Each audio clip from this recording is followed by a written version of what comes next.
Welcome to episode 36 of the Access to Combat podcast.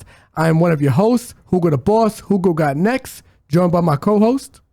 Yo, it's your boy Ray Boogie, a.k.a. Sick as Shit, a.k.a. I ain't missing another podcast, though. What's going on, my brother?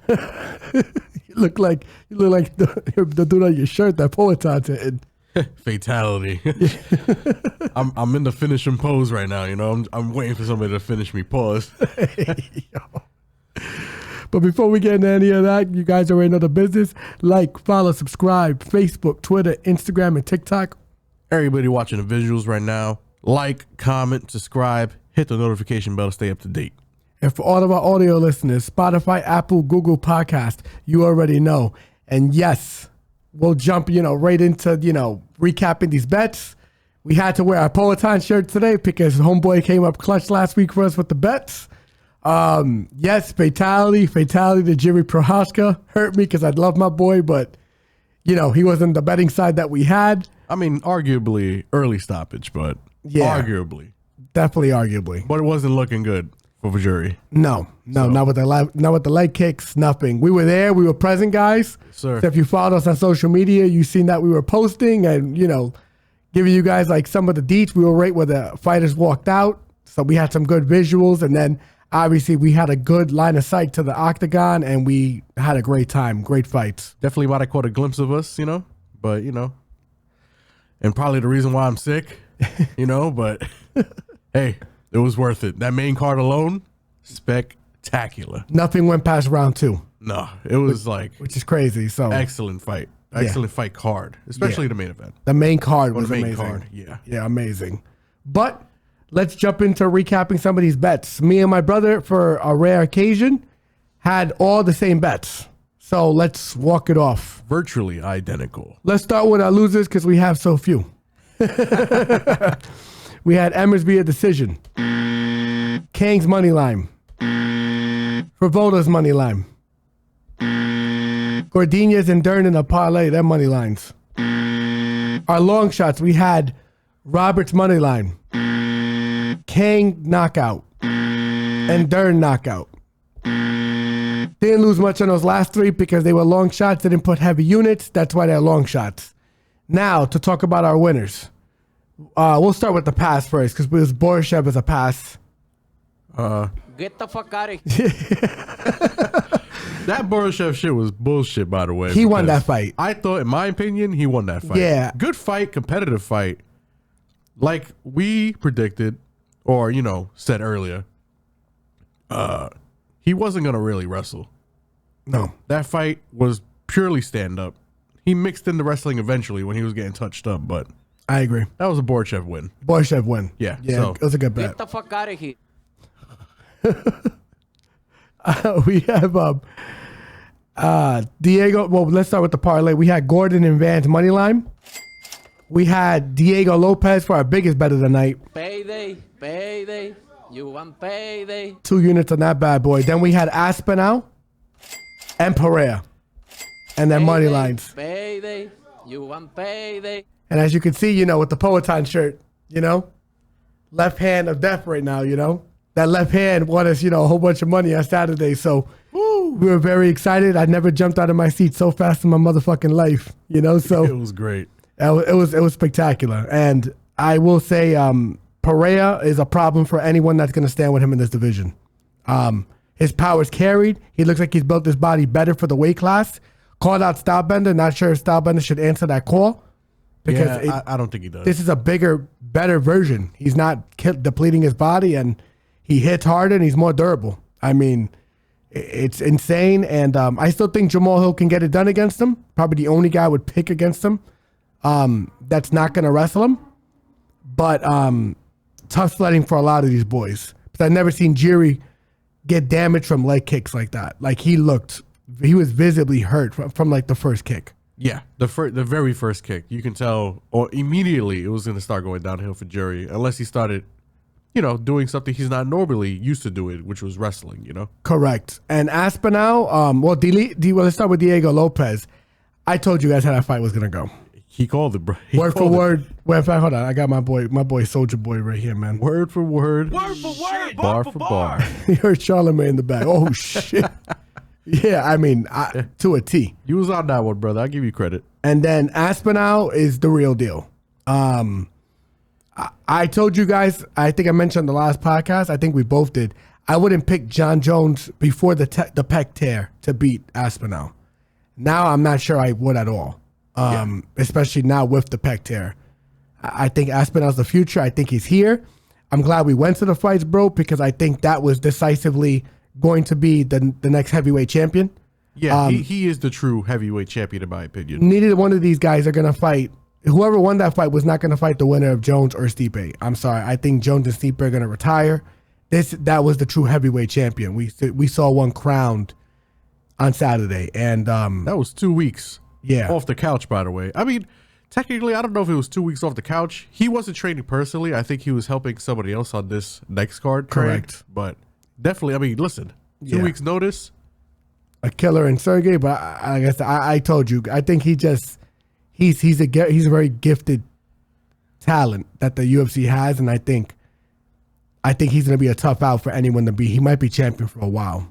So, yeah, he's a beast. But anyways, now we move on to UFC Vegas. What is it? I think 86? This is 82. Oh, I'm 4 short. Okay, so UFC Vegas 82. This card, I'll be honest with you guys. We're going to make this one quick because not extremely bettable. Yes. In my opinion. I think we have to really do some digging for some money lines and for some, not even money lines. We got to do some prop digging for you guys. Yeah, I think this is going to be, if we're going to make any kind of bets, they're going to be prop focused. Time props, round props, finish props around there. Money lines, they're already kind of blown up. And I don't trust a lot of these guys in the parlay. Yeah. I don't. I think we're going to find value for you guys, and we're going to try our best to the bankroll management for sure on this shit. Like, we're not going to, I don't expect to spend a ton of money on this card. The last 2 cards, we did decent. Yeah, those were bettable cards. This card, that's where I'm at with it. So, we're going to go through it. We're going to get through it. And here we go. Kicking off the prelims, we have a Leroy Duncan versus Denis Tiuliulin. Oh my goodness, this name. Hey, listen, you did better than me. Yeah. It's a middleweight bout at 185. Leroy Duncan fighting out of Gloucester. I think it's Gloucester, England. 28 years old. 6'2" with a 79-inch reach, going against Denis Tiuliulin. 35 years old. 6'1" with a 77-inch reach. What do you have for me, my brother? This is a solid fight to kick off the main card, in my opinion. Duncan's last fight against Petrosian, a little bit of a letdown, a little bit of a, I guess in my opinion, like an IQ slippage of some sort. I thought he should have won that fight. I actually put money on him to win that fight. Same. Kind of just let the fight slip out of his hands. That being said, Tiuliulin, kind of a killer be killed kind of fighter here. I think this is another kind of like prop me up showcase fight for CDL to do his thing. I think he does win this fight, and maybe stoppage. I don't think this fight goes the distance. I think CDL is going to be able to actually CLD. Let's pause. He's jacking up his own nickname. Leroy Duncan is going to get it done. I think he gets a finish here, and probably comes round 2, round 3. Don't know how I'm going to bet it. What's the money line on this, by the way? Leroy Duncan is... Thing is, I think this fight kind of just got made, so they are... Yeah. This fight kind of just got put together, so they don't have a line on it. But I would assume CLD is going to be a favorite. Yeah, it's going to be, in my opinion, a strictly striking affair. And if Duncan wants the easy win, I think he takes him down. But I think it's going to be primarily stand up, and I think he'll get it done striking. So, yeah, I think it's going to be Chris Duncan. probably early. And yeah, he's gonna style on him, I think. Yeah, I agree with you. I think Tiuliulin, his fucking name. I think he's match made for him. I think he's not going to do the same things Petrosian did to him in the last fight with the leg kicks. Tiuliulin is a little older too, not as durable, doesn't wrestle. His wrestling's atrocious and kind of flat-footed. And I think CLD is just going to style on him and knock him out. Maybe second round, I'll say. Maybe even first. I don't know. But what I will say is that this is definitely a fight where if CLD doesn't knock it out the park, we might have to start reconsidering and reevaluating whether or not he belongs in the UFC or not. That's real. He should knock this out the park. CLD via knockout. Yeah, I agree. On to our next fight at 145 pounds, the featherweight weight class in the UFC. We have Lucas the Lion Alexander fighting out of Rio de Janeiro, Brazil, 28 years old, 5'11" with a 73-inch reach, going against Jeka Saragih. I'm not going to try and pronounce his... You nailed it. That was good. I'm not going to try and pronounce his nickname. No, I wouldn't either. Fighting out of Indonesia, 28 years old, 5'8" with a 69-inch reach. What do you got for me, my brother, on this fight? I got Alexander here. I know he's a super big favorite, but I also think it's properly deserved. Listen, Saragih lost his official debut UFC fight because he was in the Road to Contender. What do you call that? The Asian, Road to UFC. Road to UFC thing. His last fight was against Jubilee. Who's a beast? Who is not a beast. That was the joke. And Jubilee, I don't know if you remember, is the guy who got waxed by Mike Brennan. Yes. Who they also decided to cut. So, he took away India's only fighter. And I think Lucas Alexander is going to take away this guy's life. Oh, my goodness. Because I don't think this guy, besides, a left hook and a decent calf kick, Alexander's last win against Steve Peterson is probably better than anything this guy has ever fought. Sure, people want to look at Lucas's first fight against Brito. But Brito's a hammer. It's Brito, and I think he submitted him in that. Yeah, within like the first. It was like 2 the minutes. first round. Yeah.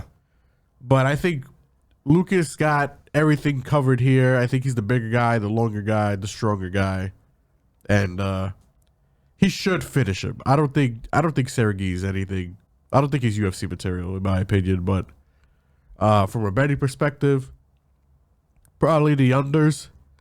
Don't know how Lucas is going to finish in particular, but that's all I got for this one. What about you?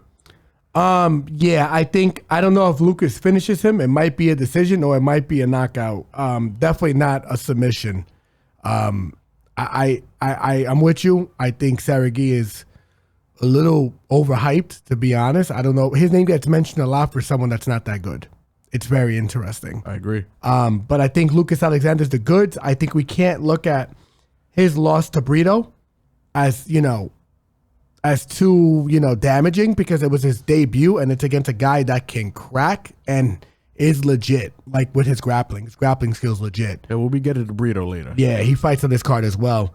But I do like Lucas's ability to keep range and manage distance. I think he keeps him on the outside, picks him apart, and pretty much does whatever he wants to this fight. The only one that can lose this fight, in my opinion, is the only way Lucas Almeida loses this fight is if he beats himself.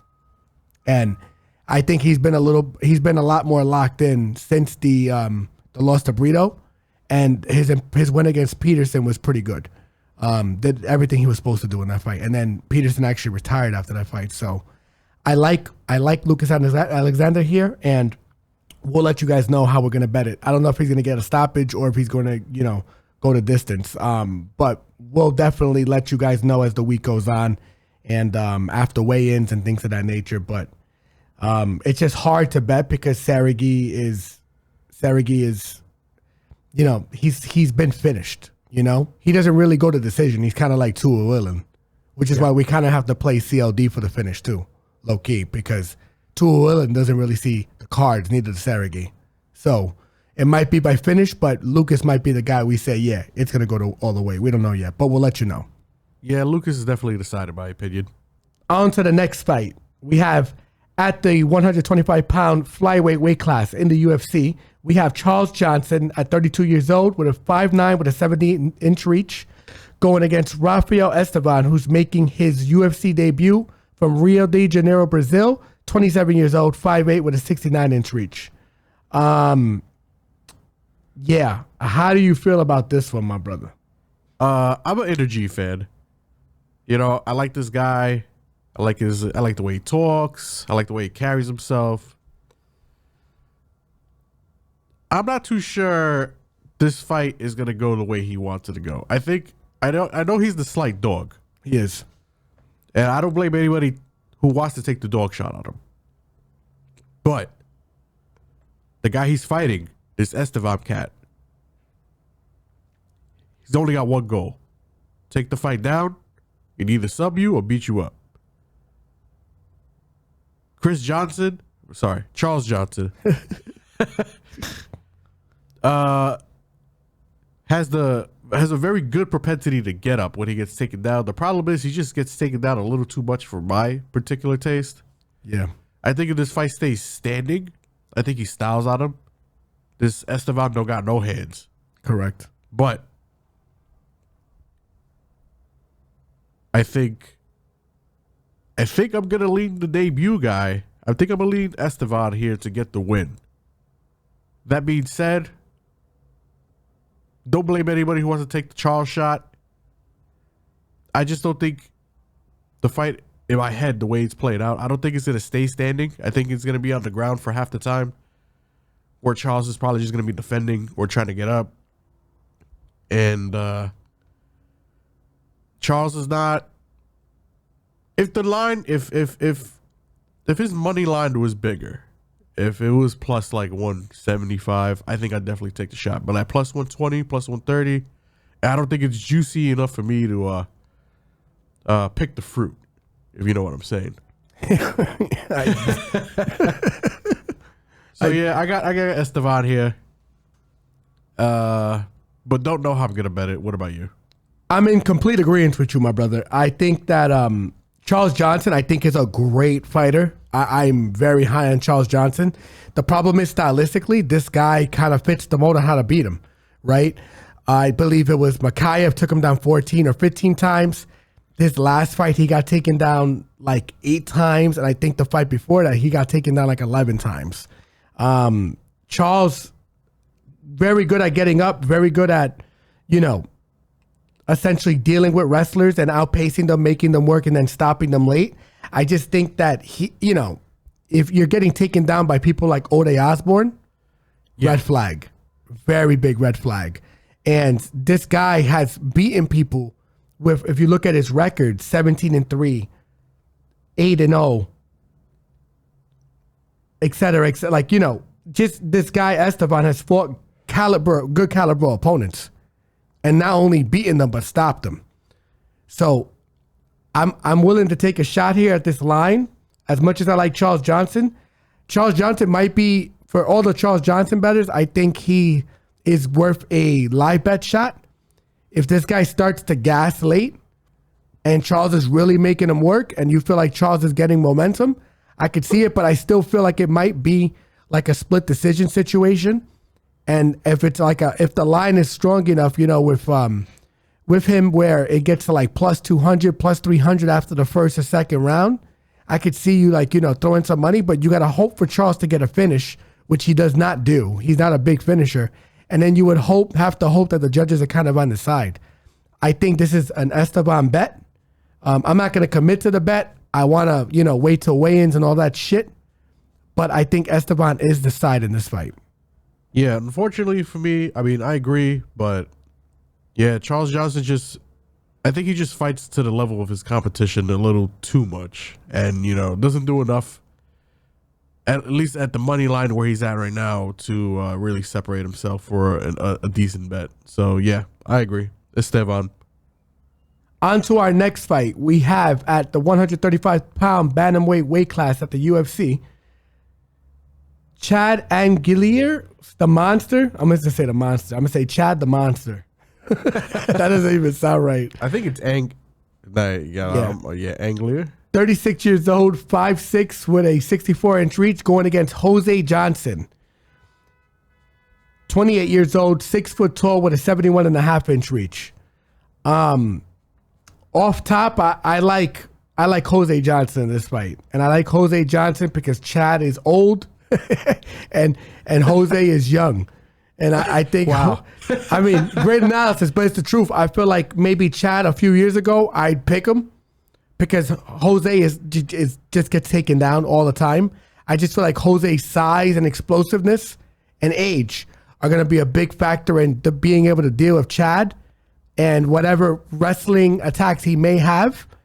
I think that Chad, I just think, and that's the other thing too, if I'm correct, I don't think Chad is very active.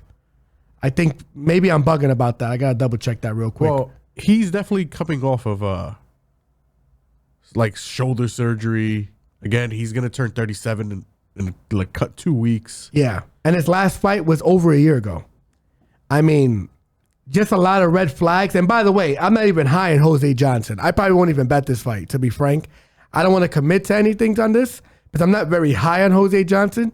I just think this is like, similarly to the CLD fight to open up this card, I feel like this is a setup fight to make Johnson look somewhat good and somewhat competent because I believe, he's also another guy that came off the Contender Series, right? Yep. So I feel like they're trying to make him look good and prop him up.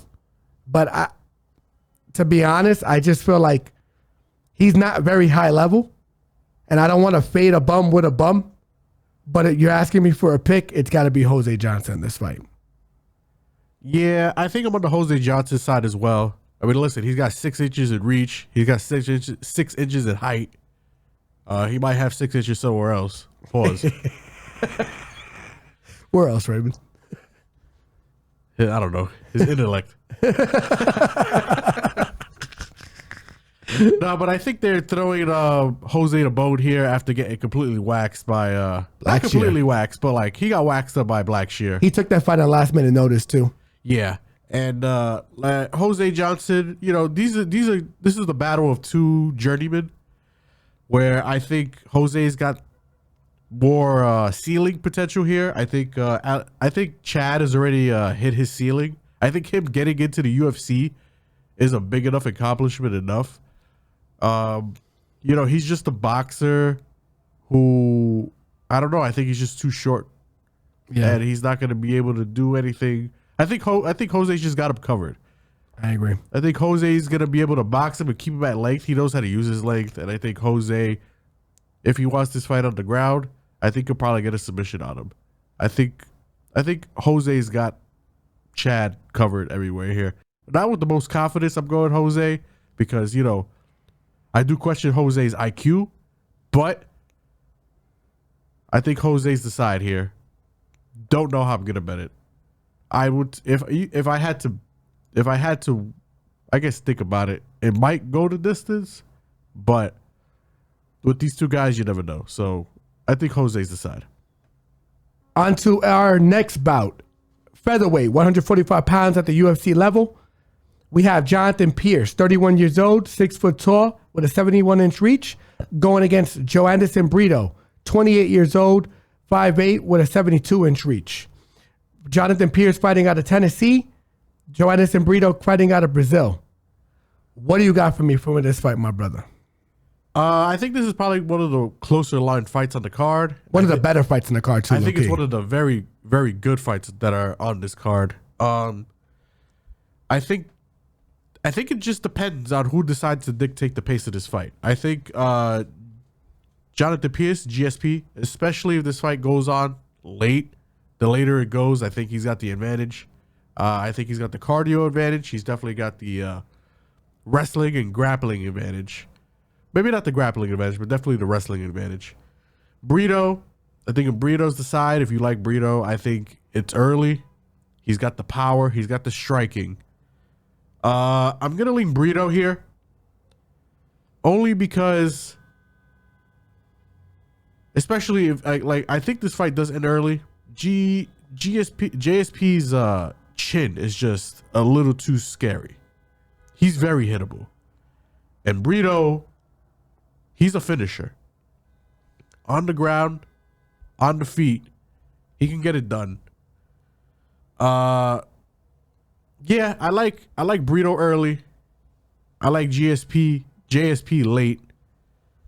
But gun to the head, I'm going Brito. I don't blame anybody who wants to take the Pearce side. Because Pearce could just drown him in wrestling. And also, I do trust his cardio more than I trust Brito's cardio. But I don't know. I just picture Brito just getting him out in the first or second round. So I'm gonna lean Brito. Not with the most confidence. It's gonna be a good and exciting fight either way. And interesting style clash. And that's all really I got for this one. Yeah, I'm with you on Brito. It could go it could be a JSP fight too. Like this fight is almost a coin flip. It's a very bettable fight too. But the money line, but it's scary to bet because there's so many different ways this fight can go and the variables. I'm with you on Brito for the simple fact that Brito knocked out Andre Fili. And if he could knock out Andre Fili's durable ass, that he could knock out JSP. And plus, Brito also, tank of a man, very good fucking grappling. And did I mention that he hits very fucking hard? Like, I hope I didn't miss that part. You know, I gotta reiterate it because this dude hits, like, I'm pretty sure if there was like a pound for pound weight, power in the hands weight class, he'd be at the top, like very close to the top of this weight class with how hard he hits. He dumps. And then the thing is too, world-class grappling. Like his grappling's really good. Really good. I mean, the way he took Lucas Almeida's back. It's Lucas Alexander. Alexander, yeah. Look, the way he took Lucas Alexander's back. And he didn't even take him down. He just got to his back and, pretty much backpacked him and then subbed him. I mean, Lord, he's filthy. And I think he's had the better caliber of wins. Not to shit too much on JSP because he has beaten some quality guys. But I just think Andre Fili's better than Christian Rodriguez, Makwan Amirkhani, and Derek Elkins washed ass. I mean, and even like you could say like, oh, well, he beat Christian Rodriguez. I know some people are higher Christian Rodriguez. Christian Rodriguez took that fight a weight class up and last minute. Correct, and he couldn't get him out of there. They couldn't. Yeah, he couldn't get C-Rod out of there. So I just see JSP, trying to hold him down, Brito getting up and just throwing bombs. Yeah, and Brito's got some, he's got some jits in his pocket. He's filthy. Yeah, he's filthy. Yeah. So I like Brito here. I think Brito is the side. Not with the most confidence, but, it's a 50-50 fight, and I'm going to go... I think Brito's the dog, so I'm going the dog. On to our heavyweight weight class in the UFC. Mick Parkin, 28 years old, 6'4" with a 79-inch reach, going against Caio Machado, 29 years old, 6'4" with a 78-inch reach. What do you got for me for this fight, bro? This is... two low-level heavyweights, big meaty men bump and beat kind of style fight here, the UFC tradition, the classic. I got Mick Parkin here. Machado, I'm pretty sure he's decent. Hasn't really fought the best level of competition. Kind of can crush it up in Canada. He's like a Brazilian who lives in Canada. A little weird to me. Hey, man, but you do you, bro. You know what I'm saying? I ain't gonna hold you. His last fight, which was his Contender Series fight, he came out strong, but I don't know. That fight just didn't really show me anything that Mick Parkin can't really cover. I think Mick Parkin looked pretty solid in his debut fight against Pogues. Also looked pretty solid in his Contender Series fight before that. Training partner of Aspinall.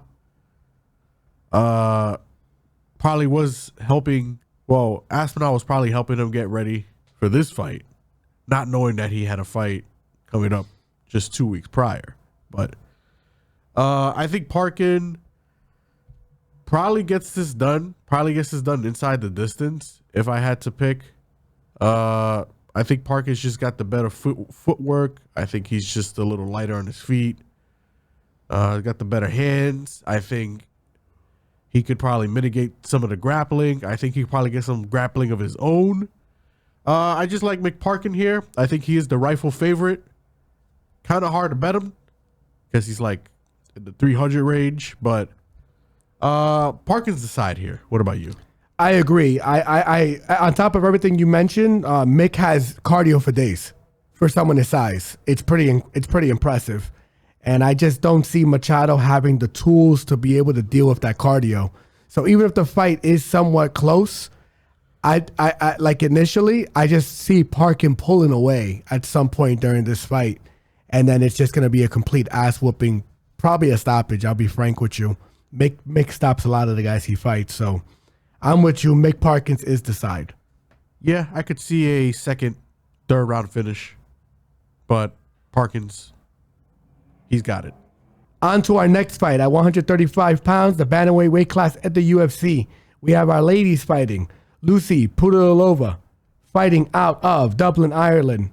Well, actually, no, fighting out of the Dublin, Ireland via, her nationality is the Czech Republic. So that's us a little confused. But 29 years old, she's 5'8" with a 67.5-inch reach, going against Ailin Perez, Argentina, fighting out of Miami, Florida. 29 years old, 5'5" with a 66-inch reach.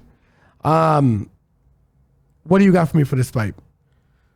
Well, I want to first of all apologize to the Czech Republic. You're about to have two fighters taking an L here. The first one was Jury, R.I.P.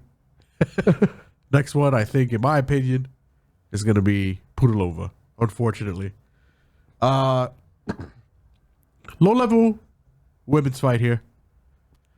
I'm obviously, if you haven't picked up the hints I'm dropping here, I'm siding with Perez. I think Perez, who, funny enough, changed her nickname from Fiona to Nurmagomedov because she drowned.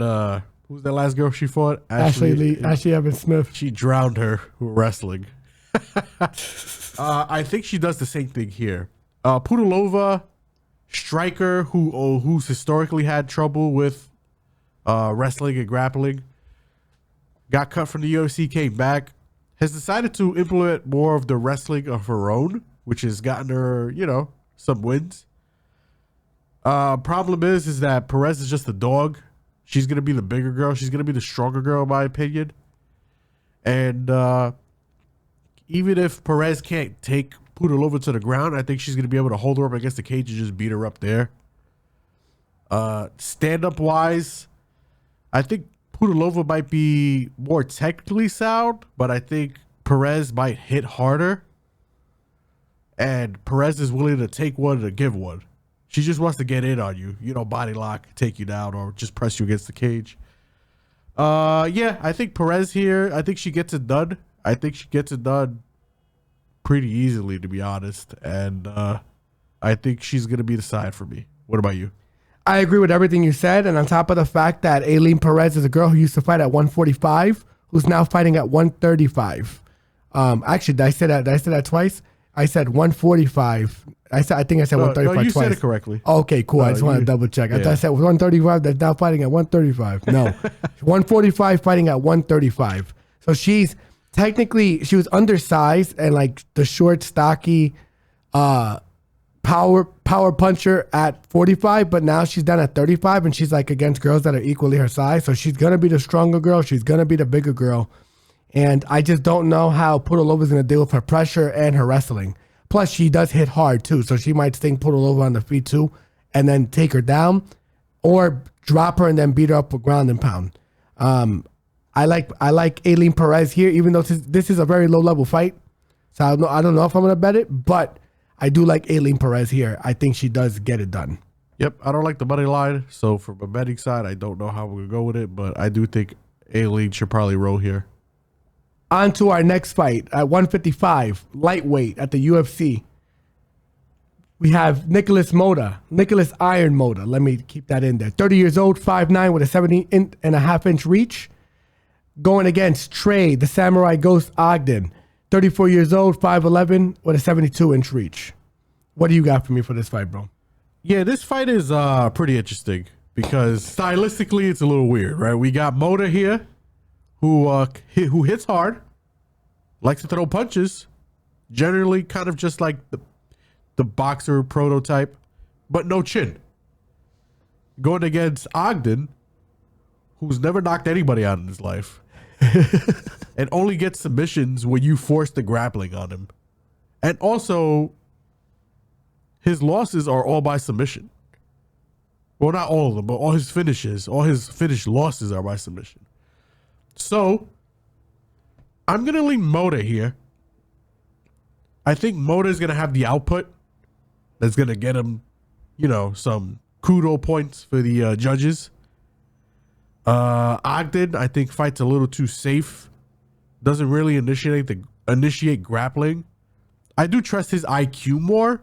So maybe he, proves me wrong here and, comes in with some kind of grappling style game plan. But I'm going to take Motta here.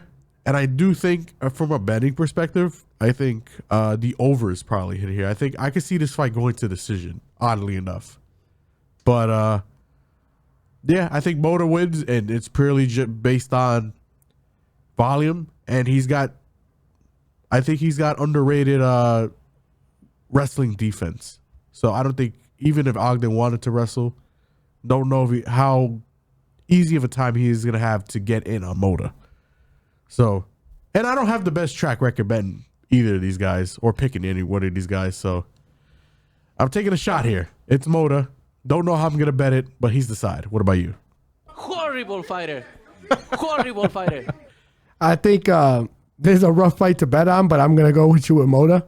And the reason being is because Trey Ogden is going to live up to his nickname, the Samurai Ghost, because he really is just a guy who has skills, but he goes ghost on you during the middle of the fucking fight.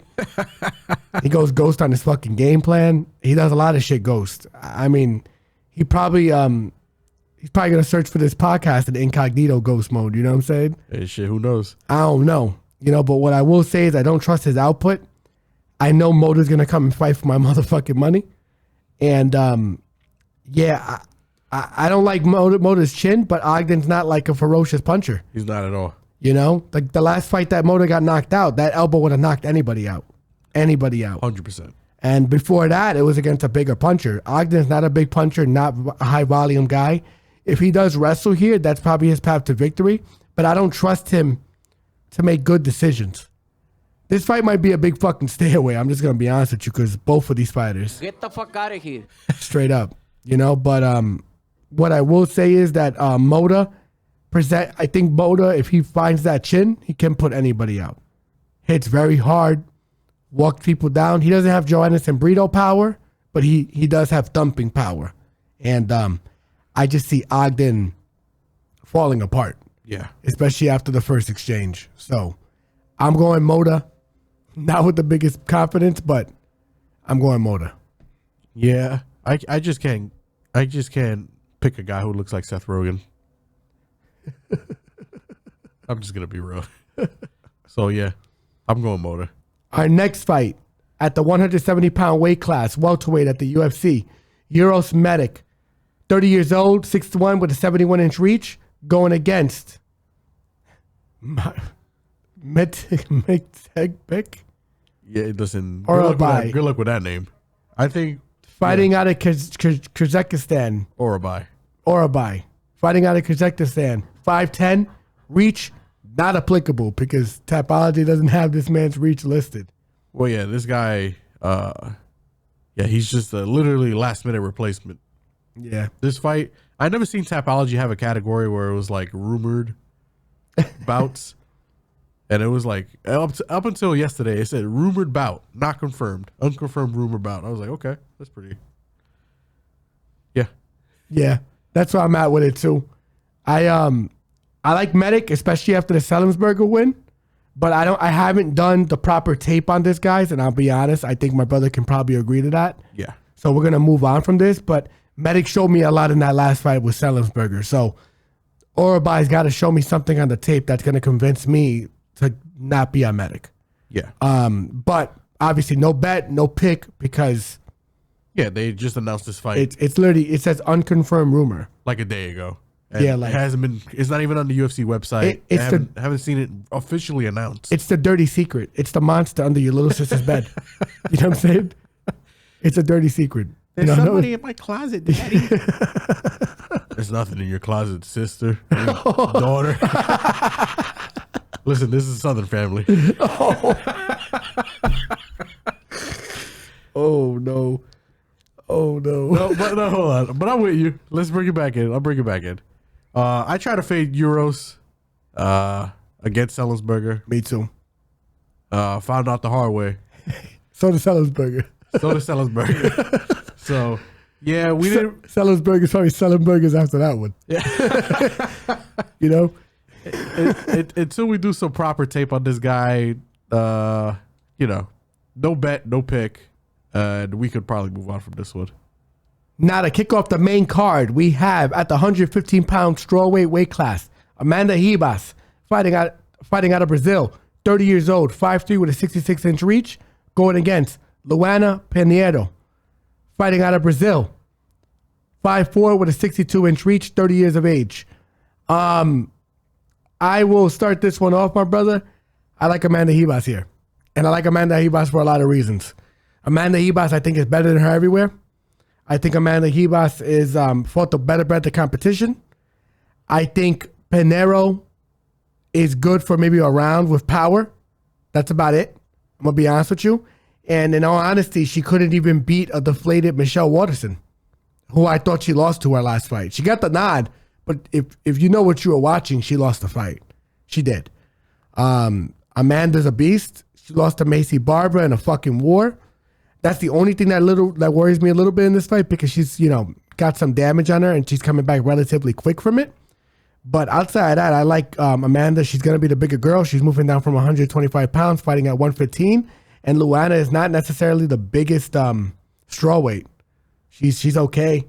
Amanda's going to be the bigger and longer girl here. And I think Amanda's definitely the side. Not sure I'm going to bet it because Amanda's juiced, but you get the point. What you got for me, brother? I'm with you. I like the Ribas side here. I'm not as confident as you are. I do think these girls are very similar in style and in technique. I do give Pinheiro maybe some of the power. You're probably right, a little early. She does sit on her punches a little harder. I am worried about Ribas' chin. Again, she just went through war with Macy Barber. Just got this ever-living shit beat out of her there. But I think Ribas, she just got that dog, you know? And she's coming back down in a weight class where I think she's had more success. Scarier, it's a little scarier for her chin, but yeah, it's scarier for her chin for sure. Which is that's why I'm not as confident as you are. But Pinheiro, I mean, again, I thought she lost. I agree with you. Her last fight against Michelle Waterson. 2 fights ago. And I think this is why I'm kind of leading Ribas a little more here. She fought Brandon Marcos, took an illegal, it was a knee or illegal kick, and put on her best Aljo performance. And she was like, I want out. I'm out. I'm taking this easy dub here. yeah, She don't got that dog, bruh. tap out. Yeah. You showed her the door and she was like, exit stage left. I'm out. Thank you. Bring me my money. So yeah, she don't get that dog like Ribas does, and I'm gonna lead Ribas here for the win. Don't blame anybody taking plus 200 on a women's underdog here and Pinheiro, but I think Ribas just has her everywhere. So Ribas. On to our next fight at 135 pounds at the bantamweight men's weight class of the UFC. We have, making his UFC debut, Peyton Talbot, 25 years old, fighting out of Nevada, 5'10" for the 70-inch reach, going against Nick Slick Aguirre, 27 years old, 5'9" with a 74-inch reach, fighting out of Illinois. I like Talbot a lot here. And I like Talbot, not from a longevity standpoint in the UFC, because he does get hit a lot. I just don't know what Nick Aguirre's going to be able to do outside of wrestle this guy and then try to hold this guy down for 3 rounds to beat him. He's a slick striker, has a fucking granite chin, walks forward, pressure fighter, and he has a good get-up game. To be frank, like he gets taken down, he gets back up.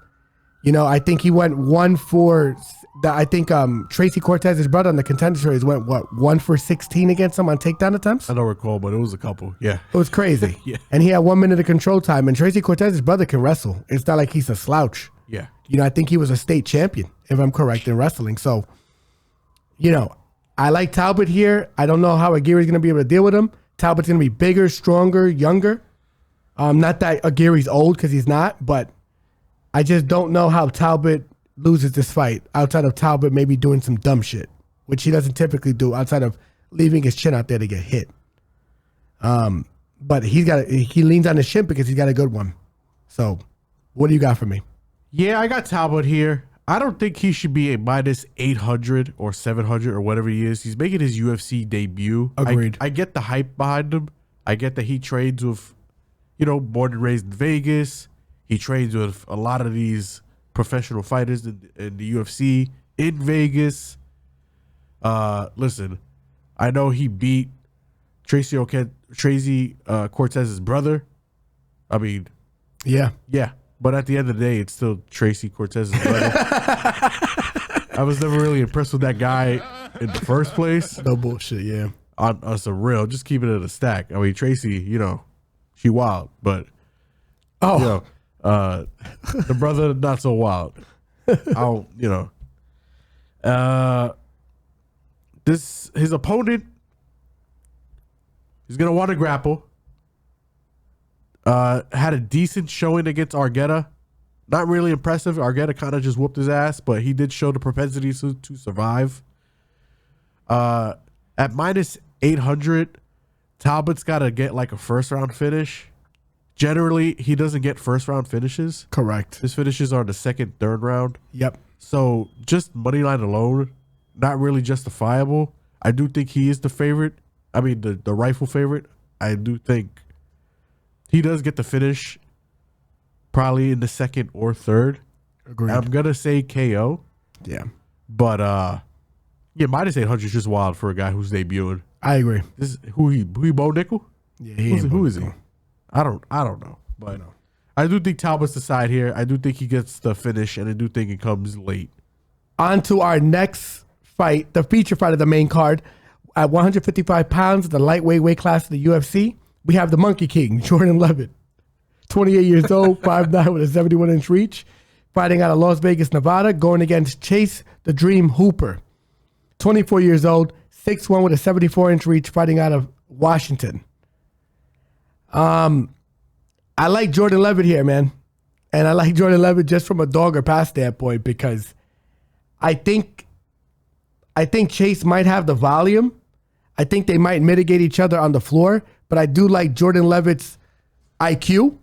I think he does make certain bad mistakes with the grappling, but with the striking, he kind of knows what he's doing. Chase might be the better striker, but for some reason, I just feel like Jordan's knees up the middle might give Chase a lot of trouble. I also don't like betting Chase Hooper I think he's like at a minus 200. Yeah, he's at minus 218. Yeah. Fuck all that. That's wild. Fuck all that. I don't give a shit how good he looked against Nick Fury. This is my bet from a pure dog or pass standpoint and value and experience, as well as I think Jordan Levitt's already built kind of into his man strength where Chase is still finding it. I like Jordan Levitt here, and Jordan's definitely fought the better ground of competition. So I like Jordan Levitt here. And the Monkey King shall split and twerk again. He gonna bust it down, baby. Oh my goodness. Anyone's ever seen it? This man, he splits and then he twerks as he's getting up after his victories. His opponents are not getting up though. Hey yo. Okay, twerked on, daddy. Scissor me, daddy. Hey. Listen, I'm torn on this fight. This is the people's main event. This is the featured bout, but this is the people's main event here. This is the fight everybody's looking forward to, I think, in my opinion. I don't know about that. Okay. I think Chase is probably gonna win this fight if you ask me, but I do think probably if you're gonna bet it, it's probably just the Monkey King side. You got to take Jordan Levitt, I think, as a bet. Don't know how I'm gonna approach this fight personally, only because I just have a hard time seeing how this fight is actually gonna play out. I don't think this fight probably goes to the ground at all. I think it's just gonna be both of these guys just striking with each other, which is probably gonna be the best and worst thing you've ever seen on TV. Because we're not talking about like, you know, Anderson Silva style striking here. We're talking about like CM Punk style striking. Yeah, you're like it's gonna be rough. It's like Channing Tatum in 22 Jump Street. I'm the best nightmare. I'm the worst nightmare. Yeah. So I studied there a little bit, but Yeah. that shit, it's just like that. Yeah. I'm the best. I'm the worst nightmare you ever had. That's exactly what this fucking striking's gonna look like. Yeah, it's gonna be ugly. I think I'm gonna give Chase the striking edge, only because I think he's gonna throw more volume. I think he probably hits harder of the two. He is bigger. I'm gonna say Jordan Levitt's probably the more technical fighter, but he's a little low. He's a little bit on the low volume side, and he hasn't really shown that he could like throw hands. I mean, you know, outside his last fight, he KO'd that dude With a knee. with a knee. Yeah. But he's more of like a leg kick, play the distance kind of striker. It's gonna be a weird ass fight, man. I don't know. I think for some reason my brain is telling me I think Chase Hooper wins this, but I would not be surprised if Monkey King is out here busting a Tatiana on his ass, like, and just pulls out the victory. I think he does. If it does get to the grappling, I think Jordan could probably control him. Chase Hooper is very active off his back, though. He's like that kid is like an Energizer bunny. He don't stay still. So I agree. Yeah, tough fight. I'm gonna lead Chase, but I think Levitt might be worth a bet or two. Don't know. I don't know. Yeah, I could definitely understand Chase is the lean. I just think the bet has to be Levitt. It has to be. At plus 180, I don't know. Yeah, Chase at 200 is kind of nuts. Nuts. Yeah, I wouldn't even parlay him. No, I wouldn't parlay this fight at all. No. I think it's too volatile. So, yeah, we can move on from this one. On to our co-main event at the 170-pound welterweight weight class. We have Jake, the Celtic Kid, Matthews from Melbourne, Australia, 29 years old, 5'11", with a 72-inch reach, going against Mike Morales from Ecuador, fighting out of Mexico, 24 years old, 6 feet tall, with a 79-inch reach. This is a great stylistic matchup. I like Mike here, not to get after Jake Matthews. I think Jake Matthews is just a little too inconsistent for my taste. And you have to pray that Jake Matthews is going to want to wrestle this guy down to the floor. A much bigger, much more explosive gentleman, and a guy who's younger and bigger than him and quicker than him. Mike,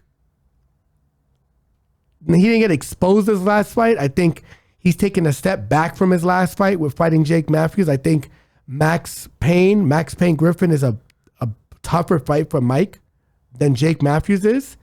And I just feel like the variables with Jake Matthews are just, we don't know which version is going to show up. He could be a world beater or he could be a bum. Let's just put it that way. And I think he's going to have to get on his fucking wrestling shoes from Mike. And I don't recall Jake ever really being a guy who spams wrestling. He's a guy that kind of uses his punches to lead into the wrestling. But if he stands with Mike might knock him out. And Mike can wrestle too. He's no fucking slouch on the floor. The line's a little blown out for this. I think if it's like, Jake Matthews is what? He's a plus 245. I think that line's a little disrespectful. It is. But I am on the Mike Morales train. He should be being discussed with the rest of the young welterweights that are coming up, like the Shavkats and the Kamzat when he was still in the weight class, as well as the Jack Dellas and the Ian Garys. I think he belongs in that class. And I think he's the real deal. How he gets it done, I'm not sure. He probably stops him. But If it went to decision, would I be surprised? No. I just don't think Jake Matthews is the caliber of Max Payne Griffin. And Mike just got a decision against that guy. So I like Mike here. Don't know how, but we'll figure it out as time comes. I like Mike as well here. Not as confidently as you do, but I do think he should. He is the rightful favorite. He probably should get this done. Jake Matthews used to wrestle earlier in his career. Doesn't really wrestle now. If I do, I could reliably count on him wrestling here. I think he stands a pretty good shot at winning this fight. But if he's going to try to strike Morales here, I don't think that's going to end good for him at all. I think it's going to be an early night for Jake Matthews, in my opinion. Both of these guys I kind of question their IQ a bit. I think Mike Morales, depending on how he looks in this fight, is probably going to say a lot to me. Like, I'm on the train, but I'm kind of like, I'm not the conductor. I'm in the back. I'm just hitching the ride. I'm a believer, but I'm not a true believer. Stanley Lee, bars. But yeah, I think Mike Morales should get this done. The line should be a little closer, only because if Matthews decides to grapple here, I think this fight is way closer. But Mike Morales should get this done, and if it stays striking, it's going to be a quick night for Morales, in my opinion. Now on to our main event. At 185 pounds, the middleweight weight class, we have Brendan All-In Allen fighting out of Louisiana, 27 years old, 6'2" with a 75-inch reach, going against Paul, the Bear Jew Craig, 35 years old, 6'3" with a 76-inch reach. There should be no reason why Brendan Allen probably doesn't win this fight. Agreed. I think Brendan Allen is the most well-rounded fighter I think Paul Craig has fought. I think Paul does really well with exploiting a lot of his opponent's weaknesses. Yes. There's like a glaring hole. His striking is a little underrated. And trust me when I tell you, I will be putting a play on Paul Craig inside the distance as well as Paul Craig's sub. Yeah, very small. Very small because the line is going to be blown out. Yep. But I will say that I think Brendan Allen should probably stop him. Paul takes a lot of damage in his fights. Paul will lean on his durability and his toughness to drag his opponents into deep water. I just don't know. I just feel like Brendan Allen's finding himself, especially after the Muniz fight. And I feel like Brendan Allen is just much more well-rounded than him anywhere. And even if it went to the floor, I don't think Brendan Allen's going to be completely outclassed. No, not at all. And he's big for the weight class. Paul is coming down from 205, and he is a big 205er. But I just feel like Brendan Allen could probably go to 205. If he put on the proper size and did what he had to do. Like, he's not going to be outmatched physically in this fight. I wouldn't go to the floor with Paul, but Brendan could knock him on the feet. Brendan could also just out-wrestle him and out-position him too. I wouldn't play that game, but Brendan just has more avenues to win. I think Brendan Allen inside the distance is going to be the play. Don't know I'm going to bet it, but Paul, the Bear Jew, is definitely going to get sprinkles of sub and finish in probably rounds 1, 2. Yeah, probably early. And that's it. That's how I play this. What do you got? Listen, I'm on the Brendan Allen train. Unlike the previous fight where I'm just a passenger, I'm the conductor on this bitch. Brendan Allen, 10-2 in the UFC. I think criminally underrated. I think he's very good overall, everywhere. I think the weakest part of his game is probably his striking. I think Paul Craig, if he wants to win this fight, should probably keep it striking. Paul Craig coming down from light heavyweight, probably got some power, probably could clip Brendan Allen.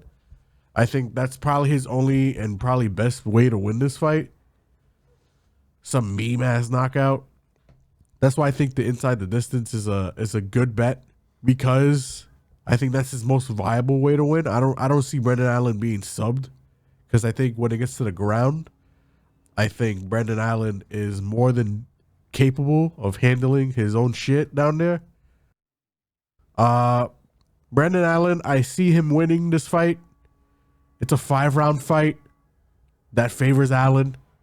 Paul Craig, not known for his cardio. I think Allen shows up big in this.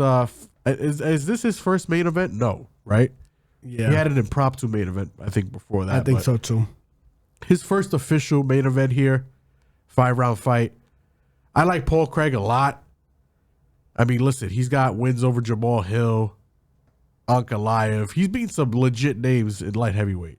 That being said, unless he decides to exploit what I think is Allen's weakness, which is the stand-up, I think it might be a long night or a short night for Paul Craig, depending on how Allen approaches this fight. But I do think it's Brendan Allen all the way by however he wants. Hopefully the sooner the better. I envision like either him clipping Paul Craig or Paul Craig trying to pull guard. He jumps into his guard, just beats him up on the ground and pound. I think KO over sub, but I think it's Brendan Allen. And that just wraps it up for episode 36 of the Access to Combat podcast. You guys already know the business. Like, follow, subscribe, comment, Facebook, Twitter, Instagram, and TikTok. Everybody watching on YouTube right now, drop a comment, like it, subscribe to it, hit the notification bell so you are always up to date. And for all of our audio listeners, Spotify, Apple, Google Podcast, you already know. And just keep in touch with us on our social media, guys, because there is Bellator and PFL, I believe, this weekend. Bellator for sure this weekend. That card is fucking stacked. Yes. It's better than this UFC card, which is crazy. 100%. It is. Yeah, it is. So follow us on social media because we will be releasing our bets there. And we will keep you guys posted on everything else that's coming up. You already know the business. Show us some love. Help us out. Episode 36 is a wrap. Holla at you guys later.